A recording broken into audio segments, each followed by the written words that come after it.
Good morning, Coryell's class. 4.3, rounding and estimating with decimal numbers. Can you? Yes. All right, we know a whole number is not this right here, correct? Yes. Why? Because there has a decimal. This is not a whole number either, right? Yes. Why? Because it doesn't have a fraction. This is a whole number because it does not have a decimal or a fraction, correct? Yes. There are three things we do when we estimate. One of the things that we do or we use is what?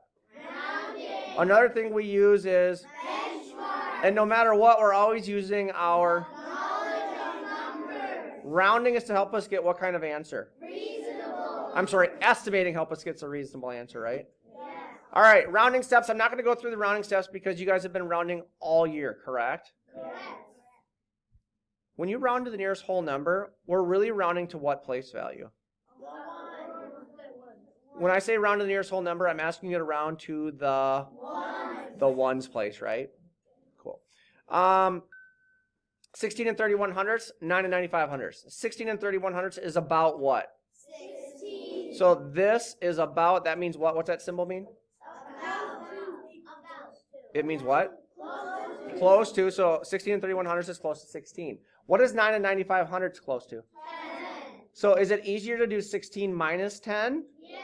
than 16 and 31 hundredths minus 9 and 95 hundredths? Yes. Yeah, so our estimate just gives us close to the right answer, yes? Yes. How about this guy? If we round this to the nearest whole number, we get 6. If we round this to the nearest whole number, we also get 6. What's 6 minus 6? 0.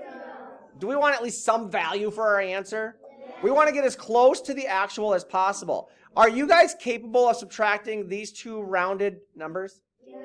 Are you capable of subtracting it even in your brain? Yes. You probably can subtract 6.4 minus 6.2 in your brain, right? Yes. Final answer is 2/10. Yeah, so 0 is not your best answer. You want to have some sort of value. Last thing. Talked about Liana buying a shirt at Target, yes? Yes.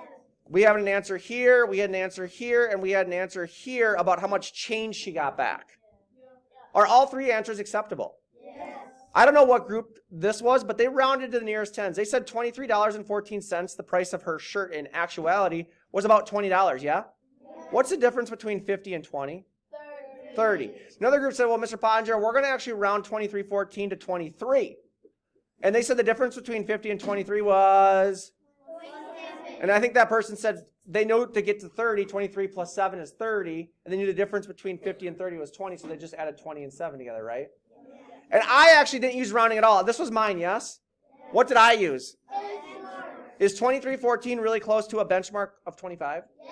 And 50, for all of them, we never even changed it, right? Yes. What's the difference between 50 and 25? 25. All three acceptable? Yes. We good?